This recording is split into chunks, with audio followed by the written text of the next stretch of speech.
ఓం నమో నారాయణాయ నమశివాయ. మహాభారతంలో వనపర్వంలో వచ్చేసి అరణ్యపర్వంలో వచ్చేసి ద్రౌపదికి ధర్మరాజు చెప్తూ ఉన్నాడు. ఆమె సహనం గురించి, తర్వాత కోపం గురించి, ఎవరిని శిక్షించాలి, ఎవరిని దండించాలి మొత్తం చెప్పింది. దానికి కంటిన్యూషన్. కళ్యాణి, నిశ్చయ బుద్ధితో నిత్యము ధర్మాన్ని శంకించకుండా ఆచరించేవాడు పరలోకంలో అనంత సుఖాన్ని పొందుతాడు, అనగా పరమాత్మ ప్రాప్తిని పొందుతాడు. ఆర్ష ప్రమాణాన్ని ఉల్లంఘించి ధర్మాన్ని పాలించక సర్వశాస్త్రాలను అతిక్రమించే మూఢుడు ఎన్ని జన్మలెత్తిన సుఖాన్ని పొందలేడు. అంటే ధర్మాన్ని నువ్వు ఆచరించకపోయిన పరల ధర్మాన్ని ఆచరించడం చూసి నువ్వు గేలిచే మాకు. భావిని, ఋషివచనం కానీ శిష్యుల ఆచారం కానీ ప్రమాణంగా అంగీకరించని వానికి ఇహపరలోకాలు రెండూ లేవు, ఇది నిశ్చయం. సర్వజ్ఞులు సర్వదర్శులైనటువంటి ఋషులు చెప్పినటువంటి శిష్యులు ఆచరించిన పురాతనమైన ధర్మాన్ని శంకించవద్దు. ద్రౌపది, స్వర్గానికి వెళ్ళే వారికి ధర్మమే నావ, సముద్రం యొక్క ఆవలి ఒడ్డుకు చేరాలనుకునే స్వర్గానికి వెళ్ళే వారికి ధర్మమే నావ.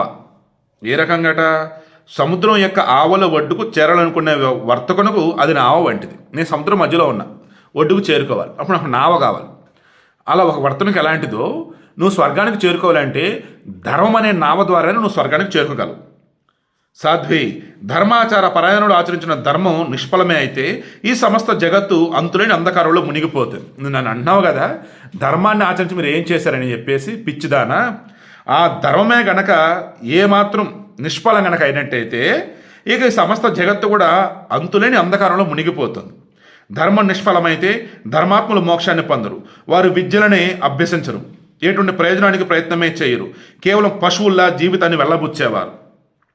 తపస్సు, బ్రహ్మచర్యం, యజ్ఞం, స్వాధ్యాయం, దానం, రుజువర్తనం ఇవి నిష్ఫలాలైతే శ్రేష్ఠులైన వారు ధర్మాన్ని ఆచరించేవారే కారు. ధార్మికాలైన క్రియలు నిష్ఫలాలైతే ఋషులు, దేవతలు, గంధర్వులు, అసురులు, రాక్షసులు ప్రభావశాలైన ఆధారపూర్వకంగా ధర్మాన్ని ఎందుకు ఆచరిస్తారు? ధర్మఫలాన్ని ఇచ్చేవాడు ఈశ్వరుడని తెలిసే ఋషులు మున్నగువారు ధర్మాన్ని ఆచరించారు. ధర్మమే సనాతన శ్రేయస్సు, ఇది నిశ్చయం.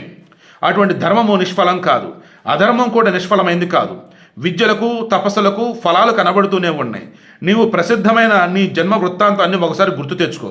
నీ సోదరుడు ప్రతాపతుడైనటువంటి దృష్టజుమ్నుడు ఎలా జన్మించాడో నీకు తెలుసు.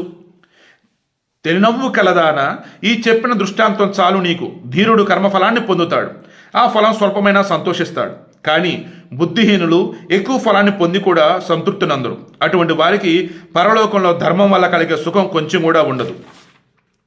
భావిని, వేదోక్త పుణ్య ఫలాలనిచ్చే సత్కర్మల ఫలాలు కానీ అనిష్ట ఫలాలనిచ్చే పాపకర్మల ఫలాలు కానీ ఆరంభమగుట, పుట్టుట, నశించుటను విషయాలు కానీ దేవరహస్యాలు. ఈ దేవరహస్యాలను సాధారణ మానవులు తెలియలేక మోహితులవుతూ ఉంటారు. అటువంటి వారు కల్ప సహస్రం గడిచిన శ్రేయస్సును పొందలేరు, అంటే శాశ్వత సుఖాన్ని పొందలేరు. పైది మరలా చెప్తాను చూడండి. పుణ్య ఫలాలనిచ్చే సత్కర్మల ఫలాలు కానీ అనిష్ట ఫలాలనిచ్చే పాపకర్మల ఫలాలు కానీ ఆరంభముగుట, పుట్టుట, నశించుటని విషయాలు దేవరహస్యాలు.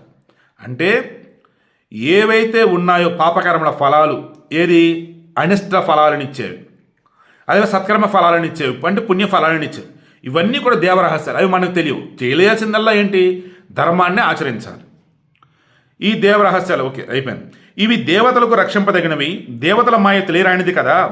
ఆశను విడిచిన వారు, నియమబద్ధమైన ఆహారం తీసుకునేవారు, తపస్సు చేత పాపాలను దహించిన వారు, ప్రసన్న మనసులు కల ద్విజులు ఈ రహస్యాలను చూడగలుగుతారు. ధర్మఫలం తొందరగా కనబడకపోతే అందుకు ధర్మాన్ని కానీ దేవతలను కానీ శంకించకూడదు. దోష దృష్టి లేకుండా ప్రయత్నించి యజ్ఞ దానాలను చేయాలి. కర్మల ఫలం తప్పక పొందబడుతుంది. ఇది ధర్మశాస్త్ర విధానం. బ్రహ్మ ఈ విషయాన్ని తన పుత్రులకు చెప్పాడు. కశ్యపుడు ఈ విషయం ఎరుగును. అందువల్ల నీ సంశయం మంచు వలె నశించుగాక. ధర్మం, ఈశ్వరుడు ఇవన్నీ సత్యమని నిశ్చయించుకొని నాస్తిక్య భావాన్ని విడిచిపెట్టు. అంటే ఆమె ఏమంటుంది? అన్నీ దేవుడే చేస్తే నువ్వెందుకురా బాబు, నువ్వు అన్నీ చేసేప్పుడు దేవుడు నిన్ను పట్టించుకోలేదు, దేవుడు లేడు అంటే మాట్లాడుతుంది. అంటే నాస్తికత్వం, అది వదిలేసేయి. ఈశ్వరుడు ఉన్నది నిజం, సత్యం. ఏది? ధర్మం అన్నది సత్యం. ఇక ప్రాణులన్నింటినీ యొక్క ధారణ, పోషణ చేసే ఈశ్వరుని ఆక్షేపించుకు. శాస్త్ర, గురు జనోపదేశాల వల్ల ఈశ్వరుని తెలుసుకోవడానికి ప్రయత్నించు, అతను నమస్కరించు. మళ్ళీ ఇటువంటి బుద్ధి నీకు కలుగుకుండుగాక. కృష్ణ అంటే ద్రౌపదిని, ఈశ్వర భక్తుడు మర్చుడైన ఈశ్వరుని అనుగ్రహం వల్ల అమరుడవుతాడు. ఉత్తమకు దైవాన్ని ఏ విధంగానూ అవహేళన చేయకు.